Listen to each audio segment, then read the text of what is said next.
January 16, 2022. 8 in the morning. Bethesda, Maryland. Colonel Charles Edward McGee, USAF retired, dies in his sleep at age 102. He is the last surviving Tuskegee Airman who flew combat missions in the Second World War. Of the original 355 who deployed overseas, he is the last. He had flown 409 combat missions in 3 wars. The total is the all-time record for any U.S. Air Force fighter pilot. 11 days earlier, at age 102, he had performed the ceremonial coin toss for Super Bowl 56. 48,000 people stood for him. His final televised interview, the previous month: "I had a wonderful life. I served. I came home. I served again. I came home. I served again. The third time, I came home for good." Watch for a 1936 West Point class. Watch for an Eleanor Roosevelt photograph. Watch for the day Charles Hall shot down a German fighter over Sicily. 1925, a U.S. Army War College report titled "The Use of Negro Manpower in War." 42 pages, classified restricted. Its conclusion: African American men were physically and intellectually incapable of operating modern combat aircraft. The conclusion was based on no aeronautical evidence. It was based on a 1923 Army intelligence test that ranked black draftees of World War I as a group below white draftees in arithmetic and pattern recognition. The 1925 conclusion became official War Department doctrine. By 1939, no African American man had ever been accepted into U.S. Army Air Corps pilot training, despite repeated applications. In November 1940, under direct pressure from the NAACP and the black press, President Roosevelt directed the U.S. Army Air Corps to establish a single experimental squadron of African American military pilots. The squadron was activated as the 99th Pursuit Squadron on January 16, 1941. Its training base, Tuskegee Army Air Field, Alabama, 7 kilometers from the Tuskegee Institute. Tuskegee Institute had been founded in 1881 by Booker T. Washington. By 1939, under George Washington Carver's leadership, the institute had operated a civilian pilot training program since November 1939. The chief flight instructor was Charles Alfred Chief Anderson, age 33, of Bryn Mawr, Pennsylvania. Anderson had taught himself to fly in 1929. He was the first African American man to obtain a private pilot's license in 1929, the first to obtain a transport license in 1932. By April 1941, Anderson had personally trained approximately 200 African American student pilots at Tuskegee. None had been accepted into U.S. Army Air Corps service. April 19, 1941. First Lady Eleanor Roosevelt, age 56, conducted an inspection visit to the Tuskegee program. After meeting Chief Anderson, she asked him to take her up in a Piper J-3 Cub aircraft. Anderson agreed. Her Secret Service detail objected, citing the experimental nature of the program and the safety record of African American instructors. She overruled them. Anderson took her on a 35-minute flight over the Alabama countryside. Approximately 45 kilometers. Never above 90 knots. On landing, she was photographed by Crisis magazine photographer Roger Smith, seated in the rear cockpit, smiling, with Anderson beside the wing. The photograph appeared in approximately 200 black-owned American newspapers between April 25 and May 10, 1941. It established that an African American pilot was capable of flying the wife of the president. The 1925 War College doctrine was, on the morning of April 25, contradicted at the highest national level. The first U.S. Army Air Corps pilot training class for African American officers began at Tuskegee on July 19, 1942. 13 cadets. 5 would graduate March 7, 1943. Among the 5 was Captain Benjamin Oliver Davis, Jr. He had attended West Point from 1932 to 1936. He had been born December 18, 1912, in Washington, D.C. His father, Colonel Benjamin O. Davis Sr., was the senior African American officer in the U.S. Army. His father would, in October 1940, become the first African American general officer in the U.S. Army, promoted to brigadier general by personal directive of President Roosevelt. Davis Jr. had been the fourth African-American man to attend West Point in the Academy's 134-year history. Within 3 weeks of his arrival, the White Cadet Corps had voted to subject Davis to silencing. No white cadet would speak to him, sit beside him, or acknowledge his presence outside mandatory instruction. Davis lived in a single room at West Point for 4 years. He had no roommate. He ate at a single mess table reserved for him alone. No cadet greeted him in the corridor. No cadet shook his hand. He completed the 4-year course without breaking. He graduated June 12, 1936, ranked 35th in his class of 276. He was the fourth African-American man to graduate from West Point. He requested assignment to the U.S. Army Air Corps. The request was denied. The Army Air Corps did not accept African-American officers. Davis was assigned, instead, to the segregated 24th Infantry Regiment at Fort Benning, Georgia. He served in segregated infantry units for the next 4.5 years. He completed Tuskegee flight training in March 1943. He was assigned command of the 99th Pursuit Squadron on March 11, 1943. On April 15, 1943, the 99th deployed by U.S. Navy transport from Hampton Roads, Virginia, to Casablanca, French Morocco.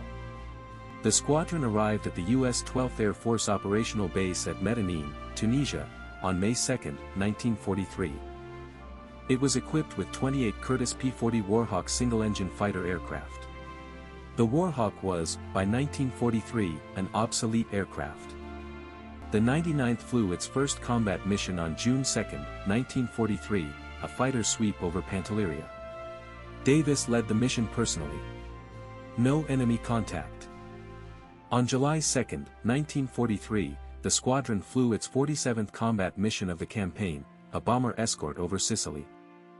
The flight encountered approximately 12 German Focke-Wulf 190 fighters at 15,000 feet over Castelvetrano. Second Lieutenant Charles B. Hall, age 23, of Brazil, Indiana, engaged one of the Focke-Wulfs in a turning combat at 12,000 feet. He shot it down with 3 short bursts of his .50 caliber wing guns. Hall's aerial victory was the first by a Tuskegee-trained pilot. It was confirmed by U.S. 12th Air Force at 1400 hours of July 2. Hall was awarded the Distinguished Flying Cross on July 14, 1943, in a ceremony at Cape Bon, Tunisia. He was personally decorated by General Dwight D. Eisenhower. Through the remainder of 1943, the 99th flew approximately 1,000 additional combat missions. It was renamed the 99th Fighter Squadron in November 1943. By January 1944, 3 additional all-African-American fighter squadrons had completed Tuskegee training, the 100th, 301st, and 302nd Fighter Squadrons. The 4 squadrons together formed the 332nd Fighter Group, activated under Lieutenant Colonel Davis on January 13, 1944, at the U.S. 15th Air Force Air Base at Ramitelli, Italy. The 332nd's primary operational role, beginning in May 1944, was the long-range escort of U.S. 15th Air Force B-24 and B-17 heavy bombers. On July 1, 1944, the 332nd was re-equipped with North American P-51 Mustang single-engine fighters. The most modern long-range escort fighter in the U.S. Army Air Force's inventory. Davis ordered, on July 5, 1944, that the rear vertical tail surfaces of all 332nd P-51s be painted bright crimson red. Selected for visibility from a long distance. The visible identification served 2 purposes. It allowed bomber crews to identify their escort fighters at long range. It also allowed German fighter pilots to identify the 332nd specifically. The latter was unusual. Most U.S. fighter groups did not advertise their identity to the enemy. The 332nd, by Davis's order, advertised its. Within 60 days of the Red Tail introduction, U.S. 15th Air Force bomber crews began making explicit operational requests for 332nd Fighter Group escort assignment in pre-mission briefings. The most cited request, recorded in the 47th Bombardment Wing's daily briefing log of August 3, 1944, was 9 words long, "We want the red tails today, if available." The reason was the unit's distinctive escort doctrine. The 332nd, by Davis's standing order, did not pursue individual aerial victories at the expense of the bomber formation it was protecting. Most U.S. fighter pilots in 1944 were rewarded operationally for the number of enemy aircraft they personally shot down. The 332nd was rewarded for the number of bombers that returned safely. The post-war popular myth: the unit had never lost a single bomber to enemy fighters during its escort missions. The 2007 Air Force Historical Review at Maxwell Air Force Base established that the actual number of bombers lost while under 332nd Escort in 1944-45 was 27. 27 was significantly fewer bombers than were lost while under any other comparable U.S. fighter group. The 332nd loss rate, approximately 1 bomber per 38 escorted. The 15th Air Force average, 1 per 23. Among the named pilots was Captain Lee Andrew Archer Jr., age 25, of New York City. Archer flew 169 combat missions with the 332nd between June 1944 and May 1945. He was officially credited with 4 enemy aircraft destroyed. The U.S. Air Force operational definition of an ace is 5 enemy aircraft destroyed.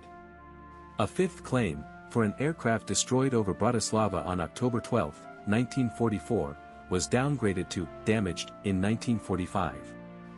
The downgrade was, in subsequent assessment, racially motivated. The 1995 Air Force Historical Research Agency review re-examined the claim and re-established it as destroyed.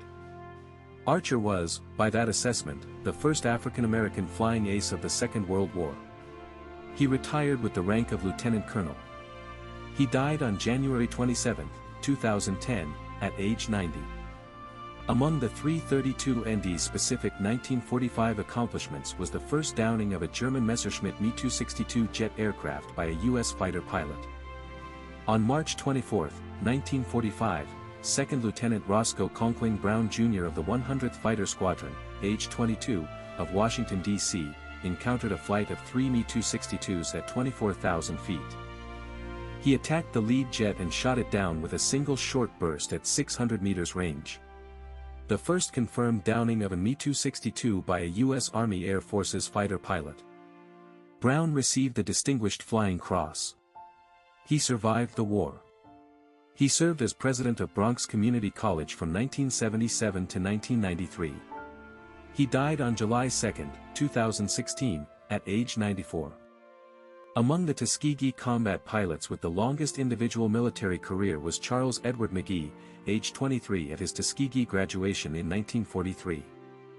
He had been born December 7, 1919, in Cleveland, Ohio, exactly 22 years to the day before the Japanese attack on Pearl Harbor. His father was Reverend Louis A. McGee, a U.S. Army Chaplain Corps officer. McGee enlisted in the U.S. Army Air Corps on October 26, 1942. He completed Tuskegee flight training on June 30, 1943.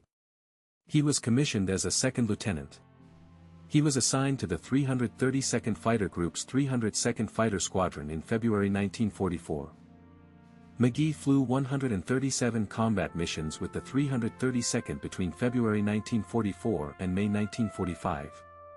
He was credited with 1 enemy aircraft destroyed, a Focke-Wulf 190 over Czechoslovakia on August 24, 1944. He returned to the United States in October 1945. He elected to remain in the U.S. Army Air Forces, soon to be reorganized as the U.S. Air Force, rather than transition to civilian aviation. Civilian aviation opportunities for African American pilots in 1946 were essentially non-existent. On June 25, 1950, the Korean War began. McGee, by then a captain in the newly desegregated U.S. Air Force, was deployed in October 1950. He was assigned to the 67th Fighter Bomber Squadron flying F-51 Mustangs. He flew 100 combat missions in Korea between October 1950 and June 1951. By 1967, McGee had been promoted to lieutenant colonel. He volunteered for combat duty in Southeast Asia. He was deployed to the Republic of Vietnam from August 1967 through July 1968. He flew the McDonnell Douglas RF-4C Phantom II reconnaissance jet on combat photographic missions. He flew 172 missions. McGee returned from Vietnam in July 1968. He retired from the U.S. Air Force on January 31, 1973, with the rank of colonel. His total combat mission count over 3 wars was 409.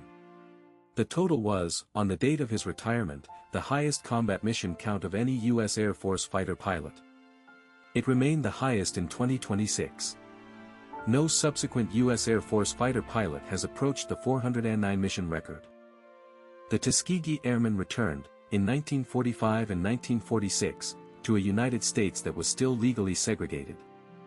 They could not eat at white restaurants in their own home cities. They could not stay at white hotels. They could not use the white officers' clubs at U.S. military bases.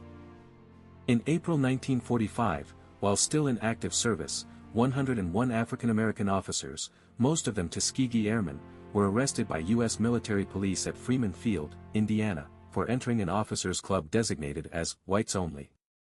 The arrests, ordered by base commander Colonel Robert Selway, became known as the Freeman Field Mutiny. The arrested officers refused to sign documents acknowledging the racial segregation of the officers' club. They were threatened with court-martial. Lieutenant Colonel Davis intervened. He flew personally to Washington and brought the case to the attention of his father and Secretary of War Henry Stimson. The court-martial charges were dropped on May 15, 1945. 3 of the arrested officers were administratively reprimanded. Colonel Selway was relieved of command. The Freeman Field Mutiny was, in subsequent assessment, the proximate event that began the chain of decisions leading to the U.S. military's formal desegregation 3 years later. On July 26, 1948, President Harry S. Truman signed Executive Order 9981. The order desegregated the United States Armed Forces. Davis had personally drafted, between January and June 1948, an internal Air Force study titled, The Effects of Discrimination on the U.S. Air Force. 68 pages, distributed to 23 USAF generals. The study's central recommendation was the immediate operational integration of all U.S. Air Force units. Truman's Executive Order 9981, signed 11 days after the final distribution, implemented the recommendation as federal law. The implementation within the U.S. Air Force was supervised by Davis personally between July 1948 and December 1949. The U.S. Air Force became the first racially integrated branch of the U.S. military. Davis was promoted to Brigadier General by President Eisenhower on October 20, 1954. He became the second African American general officer in U.S. military history. He was promoted to Major General in June 1959 and to Lieutenant General in April 1965. He retired on January 31, 1970, with the rank of Lieutenant General, 3 stars. On December 9, 1998, 28 years after his retirement, Davis was promoted to General, 4 stars, by President William J. Clinton. The promotion was honorary. Davis was 86 years old. He died at Walter Reed Army Medical Center in Bethesda, Maryland, on July 4, 2002. He was 89 years old. He was buried at Arlington National Cemetery on July 12. His funeral was attended by approximately 1,200 persons, including Senator Strom Thurmond, the senior surviving member of the U.S. Senate who had voted in 1948 against the implementation of Executive Order 9981. Thurmond, aged 99 in 2002, did not give public remarks. He stood at the back of the chapel for the entirety of the 90-minute service. He died 9 months later. The 1995 HBO film The Tuskegee Airmen, directed by Robert Markowitz, starred Lawrence Fishburne in the role of a fictional Tuskegee Airman based on multiple actual pilots, and John Lithgow as an Eisenhower-era senator. The film was the first major American screen dramatization of the Tuskegee Airmen. It won 3 Cable ACE Awards. On March 29, 2007, President George W. Bush awarded the Tuskegee Airmen the Congressional Gold Medal in a ceremony at the U.S. Capitol Rotunda. Approximately 300 Tuskegee Airmen attended. Bush opened the ceremony with a personal apology, on behalf of the United States government, for what he termed the failure of our country to fully recognize what these brave men did and what they overcame to do it. The audience response was 37 seconds of applause. In January 2012, the American filmmaker George Lucas released the film Red Tails through 20th Century Fox. Lucas had personally financed the production over the previous 23 years. The total cost was approximately $57 million. He had been told by every studio he approached that the film could not earn back its budget without a white lead actor or a white character storyline. Lucas refused. He said in a 2012 interview, "I made the film because nobody else would." The film grossed approximately $50 million in U.S. domestic theatrical release. Charles McGee attended the Red Tails premiere in Los Angeles on January 10, 2012, at age 92. He sat with Lucas and Cuba Gooding Jr. He gave the senior remarks. McGee continued to make public appearances on behalf of the Tuskegee Airmen Foundation through his late 90s. He was promoted to honorary brigadier general by President Donald Trump on December 20, 2019. On February 6, 2022, 11 days before his death, McGee performed the ceremonial coin toss for Super Bowl 56 in Inglewood, California. He was 98 years old. He used a custom-minted bronze coin commemorating the Tuskegee Airmen. The toss came up heads. 48,000 persons stood for him. The standing ovation lasted 43 seconds. McGee saluted the audience. He returned to the sidelines. 11 days later, on January 16, 2022, Charles Edward McGee died in his sleep at his home in Bethesda, Maryland. He was 102 years old. His funeral was conducted at Arlington National Cemetery on March 18, 2022.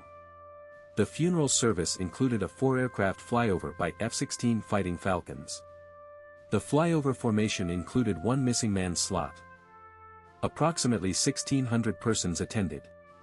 The senior eulogist was Lieutenant General Charles Q. Brown, Jr., age 59, the senior African-American officer in the active U.S. Air Force.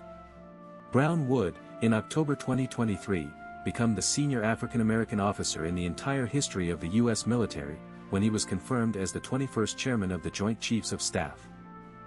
His promotion was, in subsequent assessment, the long arc culmination of the chain of decisions begun by Davis at Freeman Field in April 1945, by Truman at the White House in July 1948, and by McGee at Tuskegee in October 1942.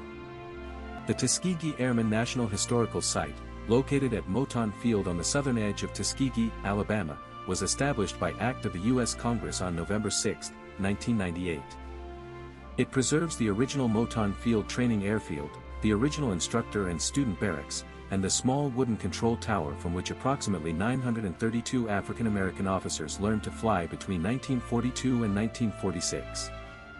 The site is visited, in 2026, by approximately 75,000 persons per year. The most visited single exhibit is a glass case in the original instructor barracks containing a personal flight log. The flight log belonged to Charles Edward McGee. It records, in his own handwriting, every one of his 409 combat missions across 3 wars. The first entry is dated February 18, 1944. The last entry is dated July 11, 1968. Below the flight log, in a smaller frame, is the bronze coin McGee used at the Super Bowl 56 coin toss on February 6, 2022. The coin is mounted face-up. The face side bears the inscription, Tuskegee Airmen, 1941–1949. They flew. They came home. They served. Of the original 355 Tuskegee Airmen who deployed overseas during the Second World War, 28 were known to be alive in 2024. Most were ground crew or wartime instructors. The Tuskegee Airmen Foundation maintains, in 2026, a roster of all known surviving members. Updated approximately every 90 days. Each new entry is a name removed. Eleanor Roosevelt, the First Lady who had insisted on flying with Charles Chief Anderson at Tuskegee on April 19, 1941, died on November 7, 1962, at the age of 78. She had spent the final 20 years of her life as the senior American advocate for African American civil rights. She was buried beside her husband at the Roosevelt family plot at Hyde Park, New York. Her grave is, in 2026, visited by approximately 70,000 persons per year. The grave is unmarked by any reference to her 1941 Tuskegee flight. What the Tuskegee Airmen ask us, 85 years after Eleanor Roosevelt overruled her Secret Service detail and climbed into the rear cockpit of Charles Chief Anderson's Piper J-3 Cub on the morning of April 19, 1941, is the same question Davis answered in his 1948 study to 23 U.S. Air Force generals. The question was, when a country tells 932 of its citizens that they are not capable of doing a job, and they do the job anyway, and they come home and the country still tells them they are not capable, what does the country owe? Davis's answer, in 1948, was Executive Order 9981. Truman's answer, on July 26, was the signing pen. McGee's answer, by 1973, was 409 combat missions over 3 wars. The country's answer, in 2023, was Charles Q. Brown Jr., the 21st chairman of the Joint Chiefs of Staff. Each of those answers was delivered by a single person to a country that, 85 years after Eleanor Roosevelt's flight, has still not finished delivering its own answer in full. The 1925 War College Report has not been formally rescinded. It has merely been ignored. The men who proved it wrong are mostly dead. The bronze coin from Super Bowl 56 is, in 2026, in a glass case in Alabama. The flight log of 409 missions is in the same glass case. The Eleanor Roosevelt photograph from April 19, 1941, is reproduced in approximately 700 American school textbooks. The Piper J-3 Cub aircraft is in the Smithsonian. So this is the question the Tuskegee Airmen leave us with. When the proof of capability is delivered on the wing of an airplane to the wife of the president, and the country's official doctrine still says the proof is impossible, what does it take to change the doctrine? It took 932 pilots, 355 overseas deployments, 84 killed in action, 96 distinguished flying crosses, 3 wars across 33 years, 409 combat missions by 1 man, 2 presidents, 1 executive order, and the long quiet arithmetic of 78 subsequent years. The doctrine has never been formally rescinded. It has merely been ignored.